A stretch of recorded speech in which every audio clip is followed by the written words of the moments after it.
Welcome to கிராண்ட்வாஸ் kitchen. வாழ்க வளமுடன், வாழ்க பல்லாண்டு. இப்போ உங்ககிட்ட நான் ஒரு கொஸ்டின் கேட்க போறேன். ரொம்ப கஷ்டப்பட்டெல்லாம் யோசிக்காதீங்க. அப்படியே ஜாலியா ஆன்சர் தெரிஞ்சதுன்னா கமெண்ட் செக்ஷன்ல சொல்லிடுங்க.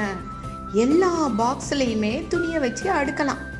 இந்த பாக்ஸில் மாத்திரம் துணியை வச்சு அடுக்க முடியாது. அது என்ன பாக்ஸ்? இன்னைக்கு நம்ம பார்க்க போறது நீர் உருண்டை.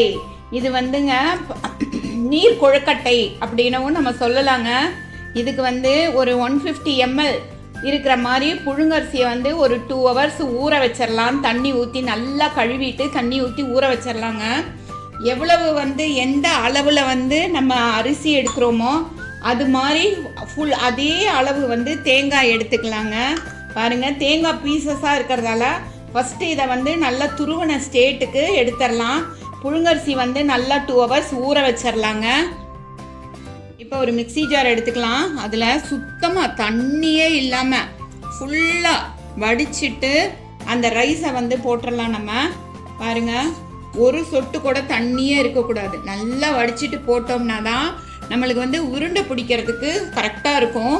அப்போ தான் இந்த தேங்காயும் போட்டு அரைக்கிறப்ப அந்த தேங்காயில் இருக்கிற ஈரப்பதமே போதுங்க. இப்போ இது கூட உப்பு தேவையான அளவு போட்டுக்கலாம். இது மாதிரி பாருங்கள், குறையான நல்லா ரவையாட்டம், பெரிய ரவையாட்டம், சம்பா ரவையாட்டம் நம்ம அரைச்சிக்கணுங்க. அரைச்சப்புறம் இந்த தேங்காயை போட்டு ஒரே ஒரு திருப்பிடலாம். திருப்பினோம்னா அது நல்லா அப்படியே உருண்டை பிடிக்கிற ஸ்டேட்டுக்கு வந்துடும். பாருங்கள், நம்ம இந்த ஸ்டேட்டில் அரைச்சி கொண்டு வந்தாச்சு.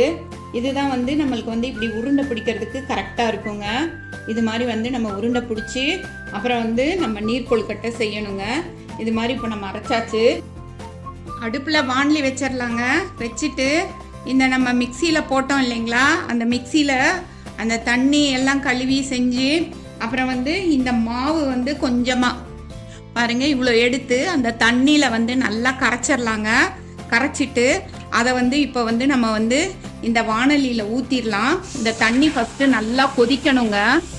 பாருங்கள், இந்த வாணலியில் நல்லா ஊற்றிடலாம். இப்போ நம்ம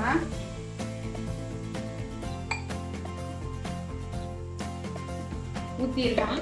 இப்போ தண்ணி நல்லா கொதிக்கணுங்க. இந்த தண்ணிக்கு தகுந்த நம்ம அந்த உருண்டைக்கு தகுந்த அரைக்கிறதுல உப்பு போட்டுட்டோம். இந்த தண்ணிக்கு லைட்டாக உப்பு, ரொம்ப கம்மியாக கொஞ்சமாக போட்டால் போதும் உப்பு. அதில் கொஞ்சம் போட்டுக்கலாம். அதுக்கப்புறம் இந்த மாவை குட்டி குட்டி உருண்டையாக நல்லா கையில் அமுத்தி பாருங்க, இது மாதிரி நல்லா அமுத்தி உருண்டை பண்ணிடலாங்க. அந்த தண்ணி கொதிக்கிறதுக்குள்ள குட்டி சைஸா சின்ன நெல்லிக்காய் சைஸு உருண்டை பாருங்க, தெரியுதுங்களா? இந்த சைஸு உருண்டை பண்ணால் போதும். அது மாதிரி குட்டி குட்டி உருண்டையாக பண்ணிடலாங்க. பண்ணி வச்சுக்கலாம் நம்ம. இது இந்த நீர் கொழுக்கட்டை தேங்காய் பால் நீர் கொழுக்கட்டை இருக்கு இல்லைங்களா, தேங்காய் நம்ம அரைச்சி போட்டுட்டோம். அதனால தனியாக பாலாக ஊற்றலை. அதனால இதுக்கு பேர் ஆனாலும் தேங்காய் பால் நீர் கொழுக்கட்டைங்க. இந்த தேங்காய் பால் நீர் கொழுக்கட்டை நோன்பு காலங்களில் சாப்பிடுவாங்க. விரதம் இருக்காங்க இல்லையா, அப்போ வயிறு ஃபுல்லாக காலியாக இருக்கும். இது நல்ல சரியான குளிர்ச்சி. புழுங்கரிசியும் குளிர்ச்சி, தேங்காயும் குளிர்ச்சி. தேங்காய் பால் ரொம்ப குளிர்ச்சியை தரக்கூடியது தேங்காயே பொதுவாக. அதனால் இது மாதிரி விரத காலங்களில் விரதத்தை முடிச்சுட்டு சாயங்கால நேரம் இது ஒரு டிஃபனாக எடுத்துக்கலாங்க. இது ஈவினிங் ஸ்நாக்காக கூட சின்ன நம்ம குழந்தைங்கள்லேருந்து எல்லாருக்குமே கொடுக்கலாம். இது சின்ன குழந்தைங்களுக்கு 1 வயசு பாப்பாலேருந்து எல்லாரும் பெரியவங்க வரைக்கும் எல்லாரும் எடுத்துக்கலாங்க. தண்ணி கொதிக்கட்டும், அதுக்குள்ளே நம்ம உருண்டையெல்லாம் பண்ணி வச்சிடலாம். அந்த கஞ்சி தண்ணி நல்லா கொதிக்க ஆரம்பிச்சிருச்சு. நல்லா கொதி வரட்டும். இப்போ நல்லா கொதிக்கிறப்ப தான் அந்த சூட்டில் போட்டோம்னா தான் அந்த உருண்டை உடையாமல் இருக்கும். இப்போ 10 உருண்டையாக தான் போடணும், மெதுவாக போடணுங்க. இப்போ அடுப்பை கொஞ்சம் மீடியம் ஃப்ளேமில் வச்சுக்கலாம். மீடியம் ஃப்ளேமில் வச்சுக்கிட்டு மெதுவாக உருண்டையை இது சுற்றி இப்படி இருக்கிற மாதிரி போடணுங்க. மெதுவாக இப்படி சுற்றி இருக்கிற மாதிரி போடணும். போட்டோம்னா அது அப்படியே கொதிச்சு அப்படியே அது மேலே எலும்பி வரும். அந்த உருண்டை மேலே எலும்பி வருங்க கொதிச்சு. பாருங்க, நம்ம இப்படி இது மாதிரி போட்டுக்கிட்டே இருக்கலாம். நம்ம 1 நிமிஷம் விட்டுறலாம். மேலே அது மேலே லைட்டாக எலும்பி வரும். அது வரைக்கும் நம்ம விட்டுறலாங்க, கொதிக்கட்டும். திருப்பி திருப்பி உருண்டை போடலாம். நம்ம திருப்பி உருண்டையை போடலாம். பாருங்க, லைட்டா மேலே எலும்பி வருது பார்த்தீங்களா? பாருங்க, இது மாதிரி லைட்டா மேலே எலும்பி வரும். வர்றப்ப வந்து நம்ம திருப்பியும் வந்து கொஞ்சம் உருண்டையை போட்டுடலாங்க.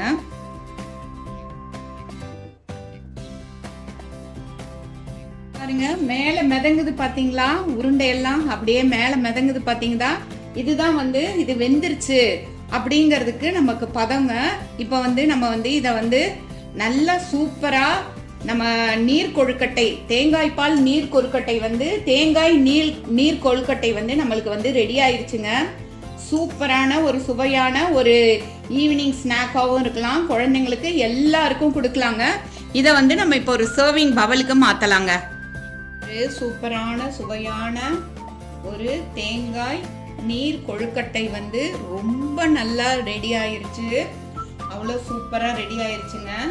இது வந்து இந்த தண்ணி இருக்கு இல்லைங்களா, இந்த கஞ்சி இதோட சாப்பிட்டாதாங்க அவ்வளோ டேஸ்ட்டாக இருக்கும். நம்ம அந்த மாவு போடுறப்ப ரொம்ப கரெக்டாக போடணும். கொஞ்சம் நிறைய மாவு ஆயிடுச்சுன்னா அந்த கஞ்சி ரொம்ப கெட்டியாக போயிடும். அது வந்து அவ்வளோ டேஸ்ட் கொடுக்காது. அதனால் வந்து மாவு வந்து கம்மியாக அந்த தண்ணியில் கரைச்சி விட்டாவே போதும். சூப்பரான ஒரு சுவையான ஒரு நீர் கொழுக்கட்டை நமக்கு ரெடி ஆயிடுச்சு. அது வந்து எவ்வளோ சாஃப்டாக இருக்குன்னு பாருங்கள், நான் காமிக்கிறேன். பாருங்கள் எவ்வளோ சாஃப்டாக இருக்குன்னு. சூப்பராக அப்படியே அப்படி தொட்டாவே அப்படி பாருங்கள் எவ்வளோ நல்லா இருக்குது.